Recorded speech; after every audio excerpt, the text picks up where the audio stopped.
Tudo bom com vocês? Meu nome é Carolina Stucci e hoje nós iremos falar sobre sentido figurado. Fique ligado que vai ter muita coisa boa por aí e não há nada mais importante do que entender e compreender as funções da língua para você entrar dentro desse universo maravilhoso que é a interpretação, a leitura e a produção de texto. E aí, vambora? Vamos começar então o nosso mundo maravilhoso, os processos de interpretação. Antes de mais nada, antes de adentrarmos aí no sentido figurado, as figuras de linguagem, nós precisamos saber que existe a denotação e a conotação. Então vamos rever esse conteúdo. Na realidade, denotação e conotação é o modo como as palavras se comportam dentro de um contexto textual. Então, para você interpretar, você precisa compreender que nem todas as palavras assumem a postura literal. Mas aqui no caso, nós temos a denotação.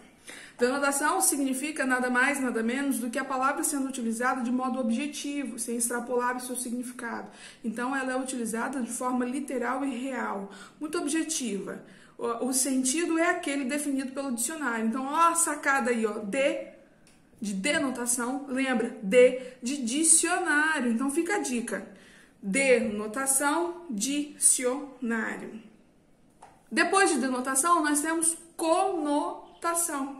Conotação, na realidade, é a palavra quando assume as suas múltiplas formas. É quando o ser humano passa a brincar com essas palavras e usa a seu proveito próprio para tornar a comunicação mais fluida. Então, ela é utilizada de forma mais ampla, às vezes até abstrata, assumindo características como humor, como sarcasmo, para deixar, então, essa fala ela mais próxima do cotidiano, no sentido de brincar. É quando o ser humano começa a compreender a palavra e usar em seu proveito para brincar e ousar aí na forma de comunicação. Então, observe a diferença entre uma e outra. Denotação, o sentido real. Conotação, o sentido que extrapola os limites do dicionário. É aquele que você precisa e exige que você compreenda o contexto em que ela está sendo utilizada. Então, fica a dica aí. Fica ligado no que está escrito, porque ele vai te dar os indícios, as indicações de ser ou não denotação ou conotação. Então, vamos embora para as figuras de linguagem. Ou o sentido figurado das palavras, que nada mais é do que os recursos estilísticos utilizados para tornar a comunicação um pouco mais expressiva. Então, o ser humano ele passa a brincar com essa criatividade, se apropriando de palavras para compor a sua comunicação do dia a dia. E aí nós temos figuras de palavras, figuras de pensamento, figuras de síntese ou construção e figuras de som. Nós não iremos falar de todas porque nós precisaríamos de aulas e mais aulas, então nós vamos fazer um recorte baseado no nosso cotidiano. Então, aquelas que é possível lembrarmos por meio de algumas dicas. E aí, no nosso caso, nós vamos usar a música como referência. E aí nós temos figuras de palavras. O que são essas figuras? O emprego de uma palavra num sentido não convencional. Você pega uma palavra e transforma ela em outro sentido com base no contexto em que é utilizada.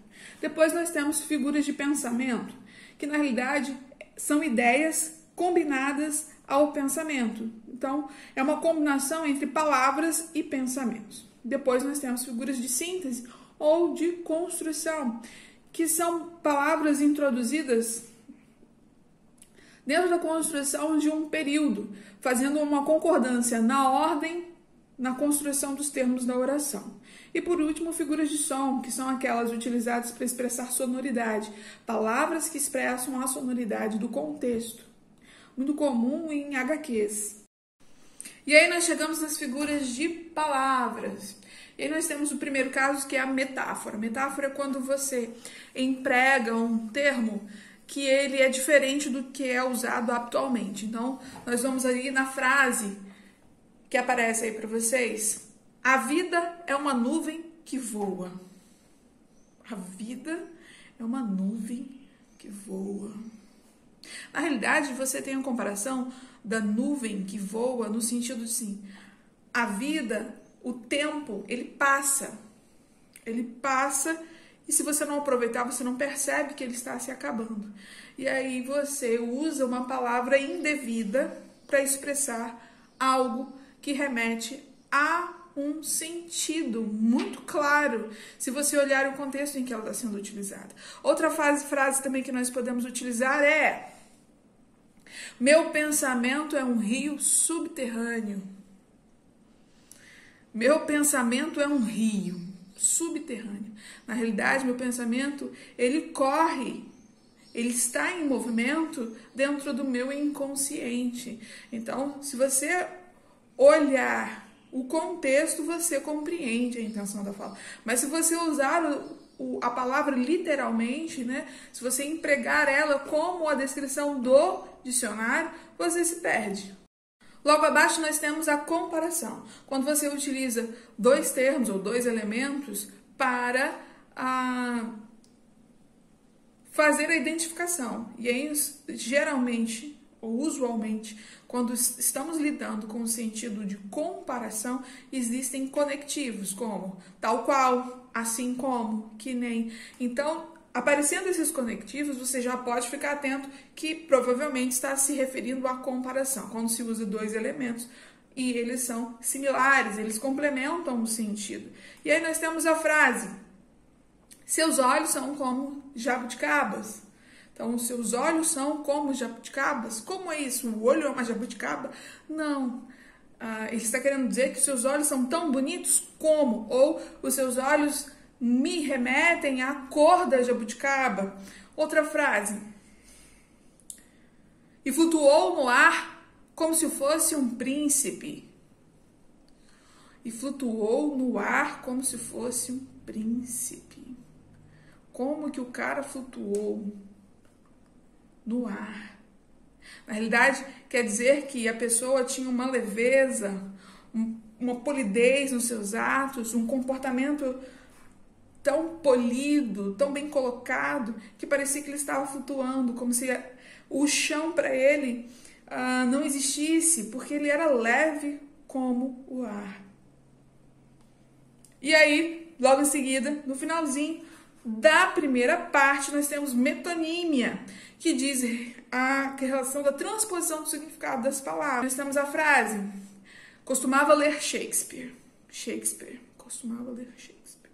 Shakespeare é uma pessoa, então você costumava ler a pessoa? Não.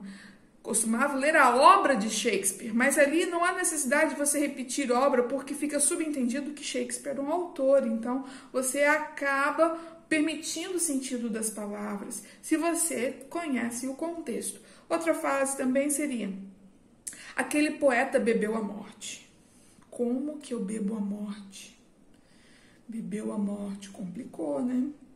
Na realidade, quer dizer, ou a intenção da fala é dizer que ele bebeu veneno. Algo que ele ingeriu levou ele à morte. Talvez se não tivesse bebido algo X, não teria vindo a óbito. Então, observe que aquele poeta bebeu a morte. Não está dizendo que a morte foi engolida, não. Está dizendo que ele, infelizmente, acabou morrendo ao ingerir algo. Então, fica aí atento que você precisa compreender o contexto. E aí você fica ligado agora, ó, metáfora. Nós temos Simone e Simaria, regime fechado. E aí todo mundo conhece, moleza, ó, pra vocês. Eu deixo esse cara, você larga essa mulher e a gente vai viver a vida como Deus quiser, sem dar satisfação da nossa relação, condenados a viver, compartilhando o prazer na cela da nossa paixão. E não é assim não, só sair cantando não. Nós teremos agora uma participação muito especial de uma pessoa que ficou muito atenta à música e gostaria de saber em que local aparece a metáfora na música de Simone e Simaria. E aí nós temos a participação especial de Tetê! Tetê estava aqui atento, Tetê, participando de tudo. E ele queria saber em que momento aparece a metáfora. Então, observe lá em negrito: condenados a viver, compartilhando o prazer na cela da nossa paixão. Observe que você está condenado. A palavra condenado e cela já remete à prisão, já remete a algo negativo, alguém que fez algo errado e está pagando pelos seus crimes. Então, observe que faz ali a utilização da palavra para dizer que eles estarão para o resto da vida presos por este amor, por essa paixão, por esse sentimento avassalador. Então, olha como é completamente necessário a compreensão do contexto. Como que eu vou ficar preso numa cela, condenada a viver essa paixão? Então, observe aí. TT, você aprendeu? Sim? Joinha? Like? Sim. Nós temos a comparação com Fogo, do Capital. Não consigo dizer se é bom ou mal, assim como o ar me parece vital. Onde quer que eu vá, o que quer que eu faça, sem você não tem graça. E aí TT fez outra observação. TT tá atento. E ele quer saber em que local, em que momento aparece a comparação na música Fogo, do Capital. E aí ele não precisou de muito, porque no como. Assim como o ar. Então ele está fazendo uma utilização de um conectivo para deixar mais claro, mais explícito qual é a intenção da frase. Está usando, então, termos que se complementam, frases que se complementam, permitindo, então, uma intensificação da intenção da fala. Deve ter. Depois da comparação, nós temos a metonímia com Marília Mendonça. Como faz com ela? Vamos lá. O copo de cerveja com delicadeza ofereceu para aquela moça sentar na sua mesa. Não venha me dizer que foi só pura educação. Eu sei que tá querendo me levar na conversa, mas se você soubesse o que realmente interessa é saber se faz amor comigo como faz com ela. Se quando beija morde a boca dela, fala besteira no ouvido como faz comigo. Tudo que eu preciso é saber se você faz comigo como faz com ela. Se quando beija morde a boca dela, fala besteira no ouvido como faz comigo. Do copo de cerveja com delicadeza ofereceu para aquela moça sentar na sua mesa. Então, observe que você utiliza a palavra para substituir pelo todo. Você ofereceu um copo de cerveja para ela sentar na sua mesa. Fica subentendido que convidou ela para sentar. Convidou ela para trocar uma ideia. Mas aí TT estava atento. TT estava atento, porque a música ela continua. E aí o refrão fala: se faz amor comigo, como faz com ela? A utilização do como faz com que a música também utilize-se da comparação para dar o seu sentido. Então, tem que estar muito ligado.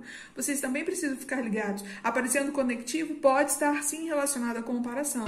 Então, nós temos a música da Marília Mendonça, aparece... Né, TT? Já na próxima página, observem, nós temos catacrese. É quando você toma emprestado o sentido de uma palavra. Quando não há nada que consiga fazer uma correlação, você toma uma palavra de empréstimo. E aí nós temos no slide seguinte, né, falando sobre embarcou há pouco no avião. Embarcou há pouco no avião. Quem embarca, embarca num navio, né? Você embarcar. Mas eu estou embarcando no avião. Então, observe, não havendo uma palavra, ele se apropria de outra para dar sentido. Outra frase também é: o pé da mesa estava quebrado. A mesa não tem pé, mas existe uma estrutura que permite ela ficar sustentada, né? O encosto, o banco em si ficar sustentado. Então, não havendo uma palavra para designar esse suporte que sustenta a estrutura da cadeira ou da mesa, você utiliza o termo pé, pé que remete ao ser humano, mas nesse sentido não é um ser humano, é um objeto. Então, observe que pega de empréstimo a palavra. Nós temos a sinestesia, que é quando você mescla uma expressão às sensações com relação aos órgãos sensoriais. Então, nós temos lá uma frase. A frase que diz: com aqueles olhos frios, disse que não gostava mais da namorada. Com aqueles olhos frios. Como que o olho é frio? Como? Então, observe que ele está dando a palavra frio a intenção de um pensamento negativo, um pensamento voltado para uma ação negativa. No caso, olhou com aqueles olhos frios. Diz que não gostava, que estava tudo terminado. Então, o frio é para simbolizar essa ideia de ruptura de um relacionamento. Outra frase: um abraço doce ele recebeu da irmã.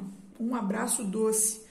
Doce é relacionado a sabor. Então, observe que ali não está falando de um alimento, e sim de um abraço querido, amado, de saudade, um abraço que remete à infância, um abraço acolhedor. A perífrase, que é justamente dando atributos àquilo que está querendo se falar. Então, nós temos a frase: o rugido do rei das selvas é ouvido a uma distância de 8 quilômetros. O rugido do rei, o rei seria o leão. Então, observe que você está dando uma característica. Catacrese na batida com a Anitta. Tô louca, vem pra cá, o clima tá esquentando, eu só vim avisar. Se pensou que ia desistir, não precisa se iludir. Não sou daquelas que pedem pra parar. E aí na música da Anitta nós temos justamente aí o clima tá esquentando. Como assim? O calor, né? A temperatura, no sentido de frio ou quente? Não, na realidade, utiliza-se a palavra clima está esquentando para dizer que as coisas entre os dois, né? Homem e mulher, ou casal, qualquer que seja, está ficando muito caliente, né? Simbolizando uma relação ali, às vezes até sexual, amorosa, um flerte. Então aí nós temos a catacrese aparecendo.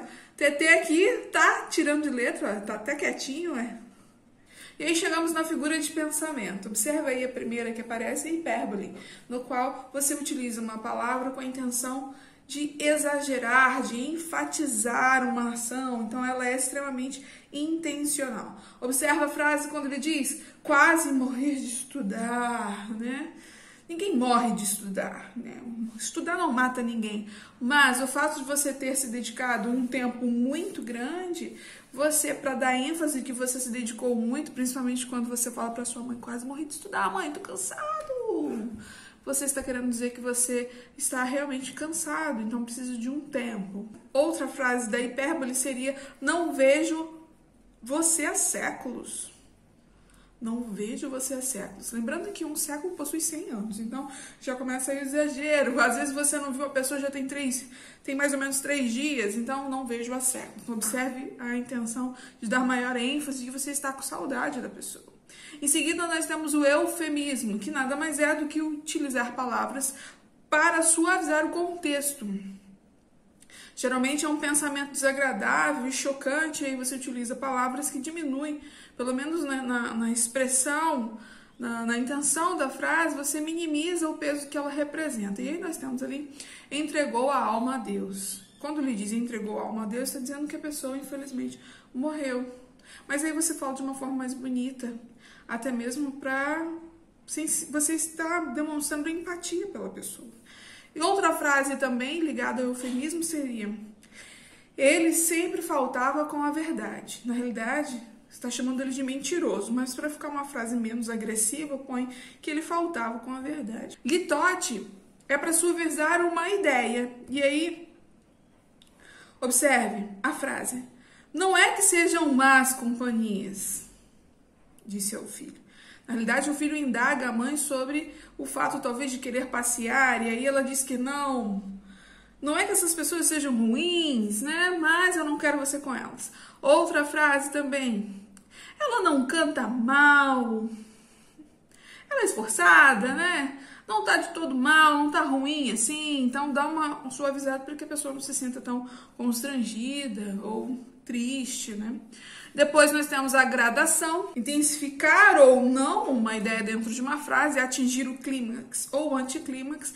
E aí nós temos aqui a frase inicialmente calma, depois apenas controlada, até o ponto de total nervosismo. Então observe que aí você chega a uma frase que o sentido dela vai crescendo até alcançar o clímax. A outra frase seria: porque gado a gente marca, tange, ferra, engorda e mata.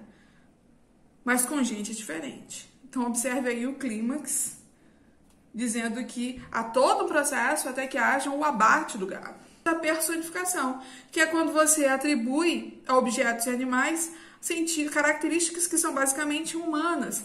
E aí nós temos aí a frase: o jardim olhava as crianças sem dizer nada. O jardim olhava, o jardim não olha, o ser humano olha.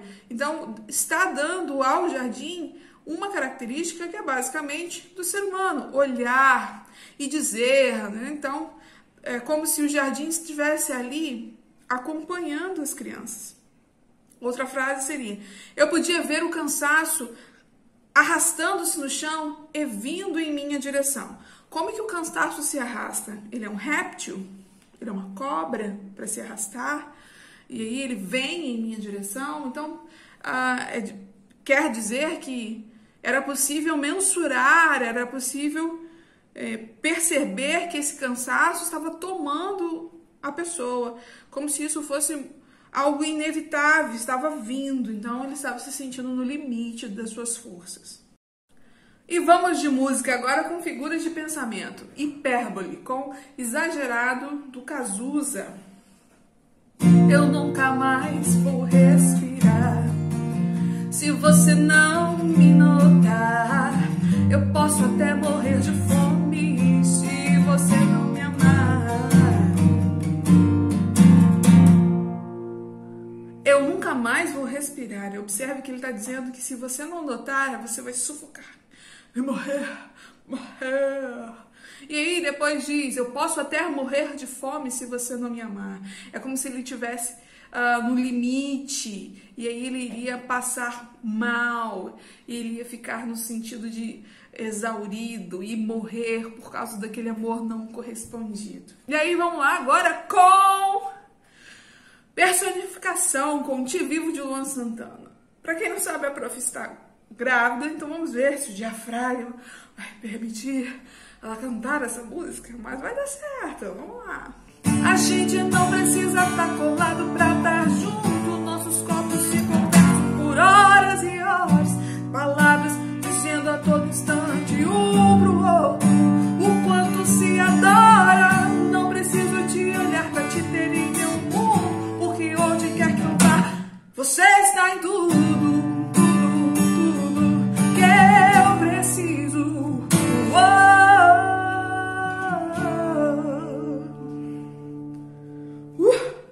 E aí nós temos corpos se conversam. Está dando a impressão de que os corpos falam e entendem uns aos outros, mas na realidade isso é uma atribuição basicamente de uma característica humana. Seguindo, nós temos agora a ironia. Você faz uma frase utilizando o oposto daquilo que você quer dizer, geralmente como característica de sarcasmo, de humor, né? Basicamente de sarcasmo, quando você quer dar um passa fora na pessoa assim que ela perceba muito bem, você vai dar uma brincada ali na palavra. E aí nós temos a frase: é tão inteligente que não acerta nada. Se diz tão esperto, mas só tira 0. Na realidade está zoando a pessoa. E aí nós temos outra frase que diz: não para de chover, que ótima ideia vir à praia. E aí tá dizendo assim: por que eu não fiquei em casa? Por que eu te dei ouvidos, né? Então, ele está sendo irônico com a situação. Em seguida, nós temos o paradoxo. O paradoxo utiliza duas expressões opostas de maneira que foge à lógica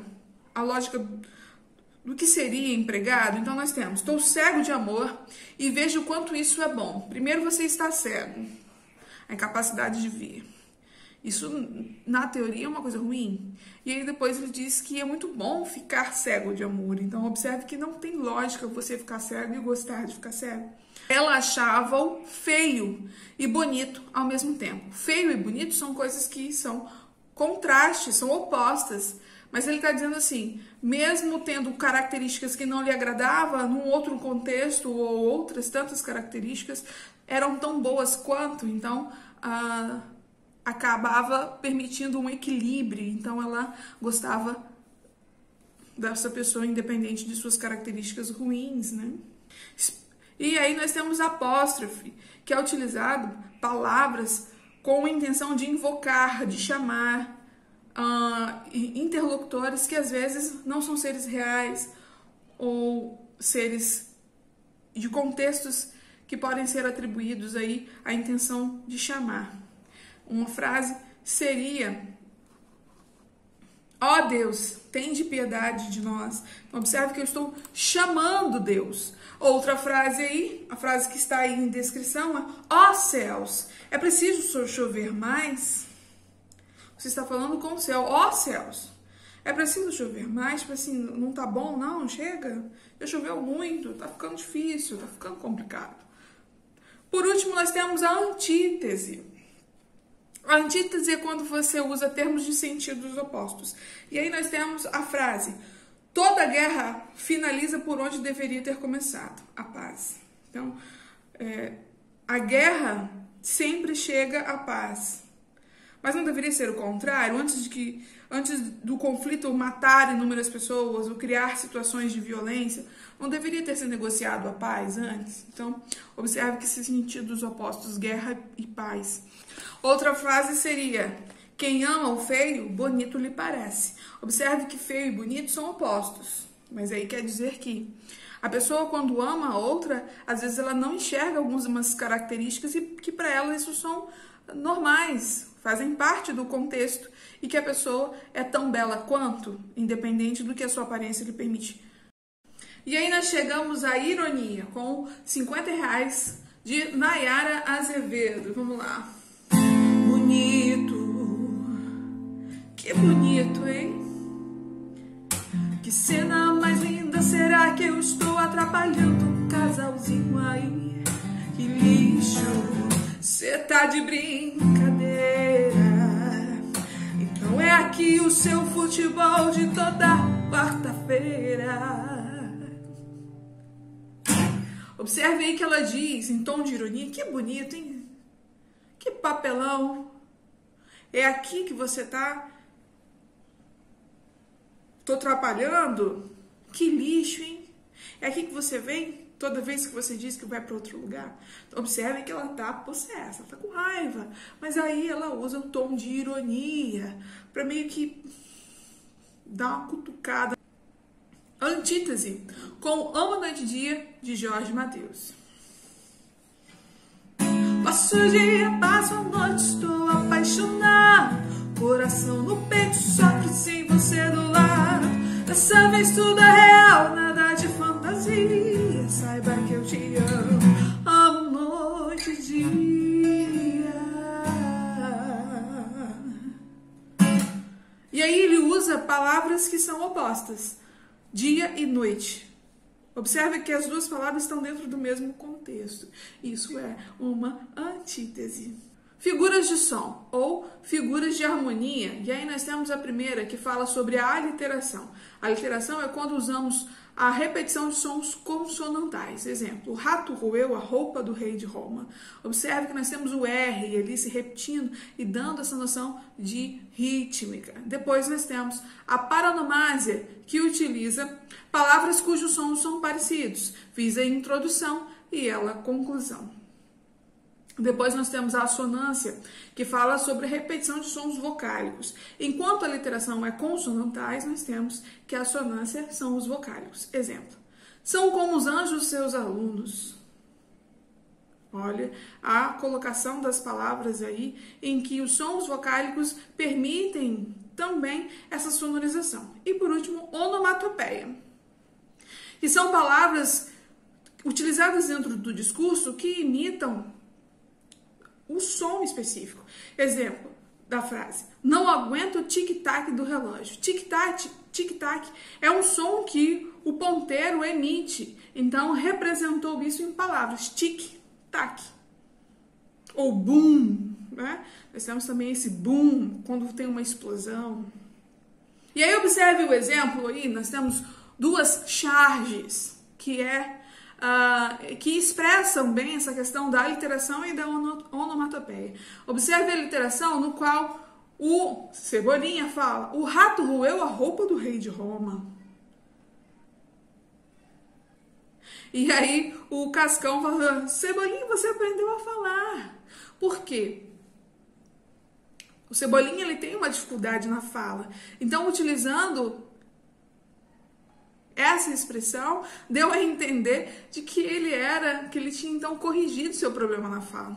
Mas aí Cebolinha sai e fala: claro! Depois nós temos a onomatopeia também, dentro de um contexto da Turma da Mônica, que fala bum, bum, bum, batidas soando. Poderia ser uma porta? Poderia. Mas aí em seguida nós temos Cebolinha com um instrumento de percussão. E o pai fala: Cebolinha, quer parar de fazer barulho? E aí ele sai chorando. Então, observe que nas duas nós temos expressões que representam figuras de... E nós estamos chegando ao fim, espero que tenham gostado. Meu nome é Carolina Stucci, sou professora, e falando um pouquinho para vocês sobre figuras de linguagem. Lembrando que não foi possível falar de todos, seria preciso mais tempo, mas fiquem ligados, estudem, porque o mundo maravilhoso da leitura, da interpretação, precisa de dedicação, leitura. Então, a gente se vê por aí. Tchau, tchau.